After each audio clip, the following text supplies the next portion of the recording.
they actually passed the impeachment. Yeah. But it's not real until they've proven it in the Senate because it's partisan. That's not a real impeachment. Well, they have to go through the motions, as Jacob says. Well, they can go through the motions, but they're going to have to take it to. They're not going to be able to avoid the Senate, and he's going to get acquitted in the Senate. So it's not going to matter. I mean, they can say we did the act, but it was all a fraud and a fake, and it never went through. That's what's going to happen. Mm-hmm. Yeah, it's just they're sick, and I can't. It's like I can't even believe somebody of that statute is actually, running a party. That's frightening. I think Jacob's saying the Senate must run a fair trial. Yeah, they have to. They actually have to. It's because never before has there been a partisan impeachment. Yeah, that's one-sided. Politically motivated in the Senate. It has to be a fair. Right. Yeah. That's exactly right. Well, it isn't politically motivated. It just happens to be the truth that he didn't do anything. They don't have a crime. Their own Department of Justice head in the Democrats head guy said this is ridiculous. This isn't legitimate.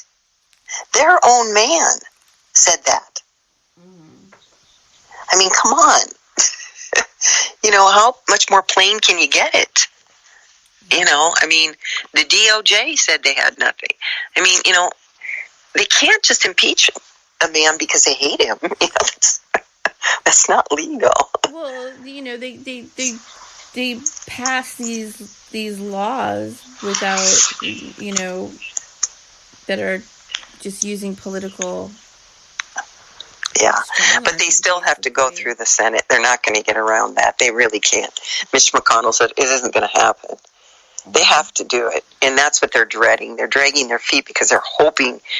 I mean, I'm sure they're poring over anything to try to find anything they can because they don't have anything. Yeah. And they don't want to be made fools of. They want to at least go through Christmas feeling like they did something, I just needed a break from it all. I get you. I fully get you. I couldn't do it. I know. I can't even stand to hear it half the time right now because it's just so stupid. So I want to read the synopsis to Zeph's new movie. How about that? You want to hear that? That sounds refreshing. Okay. Okay. It's Girl Next, and it's about Lorian West. Is perfect. She's young, upscale, connected, the right school, the right politics, the classic blonde, blue-eyed American beauty. Unknown to Lauren, though, she's been targeted for abduction. She's drugged and taken to a remote, unknown ranch where international traffickers not only deliver women for sex, but change them into obedient, beautiful, yet placid and willing to please sex dolls. They also kill the ones who resist the program.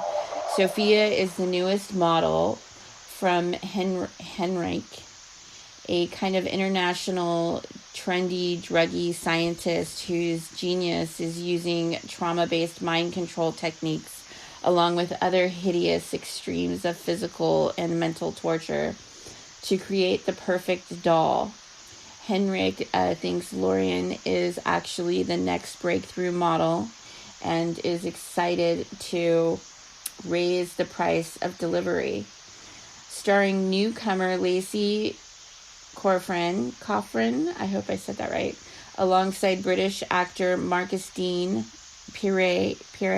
I don't have my glasses on right now. Girl Next is currently in post-production and is looking at a May 2020 release. Writer-producer Zeph E. Daniel is quoted saying that the story is based on real-life events. Daniel had written the cult classic Society under his previous name, Woody Keith, directed by Brian Yuzna. Society received rave reviews when first released in 1989 and was rated 4 out of 5 stars by Empire, who considers the film way ahead of its time. Yeah. It's exciting. It really is, because it's got substance. You know what I mean? It's going to. I love the storyline, and it's a subject that is so, wide and varied, and to bring it to actual focus. You know what I mean? Like, to bring a good story to it, where people see. That's how I love it, because this is how you, and a lot of the religious, quote unquote, religiosity people are going to say, oh, well, this isn't Christian. Well, I'm sorry to tell you, it's reality. And being a Christian is facing reality and rising above it. Mm-hmm. So the only way to stop a dark evil from spreading is to expose it to the light. So, unfortunately, everything isn't all hearts and flowers when you're trying to wake up people. Sometimes it just has to be reality. And I think that it just sounds like I feel like it's really going to do well. I really do. And just that teaser, that teaser's wonderful. Oh it's shocking, but I mean, I really want to see it, because it's just like the music, everything, the guy walking at the end. I'm just like, okay, so that's not enough of that movie. I want to see the whole thing. I want to see the storyline. It opens up with the dismembering of that woman. The woman. Oh my God, I know. Her arm, and I was like, oh my gosh, like it was so real. I know, and that frightening face, and then that music. I'm like, oh no. Yeah, it's really scary. I was getting chills, and it's just totally different, because Zeph's evolved so much. Like, his editing and his music is so much. It's just a whole other level. Yeah, and he is so diverse anyway. He goes from, so many different types, and everything's so unique of his, and I just love it. But I just can't wait to see it. And then, it's funny, because today that sort of thing is really, people are used to watching the genre of horror. Like, in the last 25 years, it's just only gotten bigger. So my point is, if you're actually going to do one, don't just do it for a stupid reason to frighten people. Do it to wake them up. Mm-hmm. Use reality, because that's actually more frightening than any fake story you could come up with. Yeah. Yeah. So I'm waiting. I'm excited about it too. I really am. And he's a talented man. Yeah. Multi-talented. Yeah. I just want to see, visually, some of the stuff that I've, I know that, a lot of the stuff that I've blogged over the years, sort of go, are interwoven, and, there's a lot. Yes. How this is all visually going to come together is really exciting. Well, and people think it's just, a lot of people in Middle America, or just America, don't think it's really real. But I am here to tell you, it really is real. I mean, 2 people approached me a year ago, or not quite a year, it was in the spring. And it was really frightening, because I could see what they were up to. I felt it, and I saw how they were functioning. And if I wasn't aware, really, really aware, acutely aware of what's going on, something could have happened. Mm. Like, it was really creepy. And I just don't think people realize how widespread it really is. Well, it's just something that is in our culture, in our society. It's so interwoven, and I think people are just and too with it, and it's in their face 24/7. Unless and they don't know how to draw the line between reality and movies and things like that, because they show us some of it is glimpses of reality, but people think, they make the fatal mistake of thinking, oh, they're just entertaining us. Mm-hmm. No, they're giving you glimpses of what really is. Mm-hmm. Like those Saw movies, and then they'd actually get the women, and they were kind of vulgar, and I don't think they were all that well done, because they were, I don't know, the filming and just the way they handled it, I didn't really like. It was more, what's the word? It didn't really have a a real plot. Well, I think the whole point that it was just for the upper echelons of entertainment was kind of that whole plot. That was kind of the center, I guess, of the plot, and that just kind of didn't. I don't know. It wasn't that it wasn't. It's not that it's not true. It just it didn't bode well as like for a movie. Well, and I don't think a lot of people can relate to how it was. It was just the extremely wealthy. And the fact of the matter, it isn't just the extremely wealthy doing this. Mm-hmm. You know, that's what they made it out to be. But it really isn't just the extremely wealthy. It's a much more diverse arraignment of people, you know.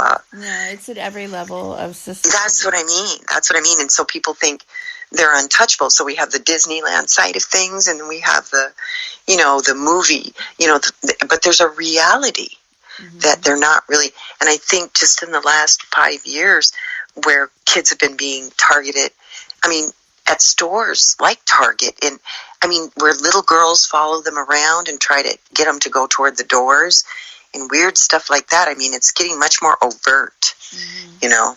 Yeah. And so I think they're having to start facing it, and movies are starting to come out, and, you know, different ones, even though I think they're a little bit more, I don't know, you know, some of them, I don't know how to, what's the one where the girl there's a girl that's her own parents farm her out. Now that's something really frightening too, which does happen. That's really creepy. I forget the name of that one. Well, you know, and I've been saying this for years, and I took a lot of backlash for exposing this, you know, when I started the nuns and all that. Right. You know, I was hated for a long time, and I'm still hated and gang-stalked by social workers online, but I'm sure most of the children that are, you know, disappearing, they're disappearing out of foster care, and 60% of them are, you know, right, are trafficked, are prostituted. Supply chain for the traffickers, direct supply chain. Well, and you saw what they did to Senator Schaefer. They actually killed her. First, they got her. They, you know, took her out of her profession. You know, and then they went ahead and got rid of her. You know. So I'm just saying she was really out there, and she really had it. She was saying back in, you know, I think, was it 2000? I posted her speech. And, I've seen, that one's been. Saying, you know, this is basically, you know, set up to. It's a business. She was telling you, and she had the exact facts of how they make the money, what they do verbatim. It's a protected global empire. That is, you know, basically empowering these traffickers, and, you know, well, and why do you think those people want open borders? That's what I've said before. It's because they're undocumented. You know. They're outraged. They're outraged over the American immigration authorities' treatment of the children, you know, but meanwhile, there's tens of thousands of children who are unaccounted for in this country. There are more than 60,000 foster children who have gone missing. And the bottom line is they don't want borders. They don't want anybody getting DNA, figuring out papers and names. Because, you see, the people that are the most attainable are the ones who have no paperwork. Who's going to miss them? You know what I'm saying? They don't want people documented, and they don't want borders because they can't free traffic. The other way, when nobody has records, it's a heyday, you know. Well, there was a federal review or there was an investigation that revealed in May the child welfare agencies throughout the country have closed cases of at least 61,000 foster children listed as missing since 2000. That is so frightening. An addition of 53,000 were listed as runaways. And some of those runaways, are like 1 and 2 years old, Oh, my God. That are listed on, I think they're missingchildrenla.org. I think there's, like, babies listed as runaways, Oh my God. There's Yeah. hundreds lost in Florida. There's Well, 80 currently missing in Kansas.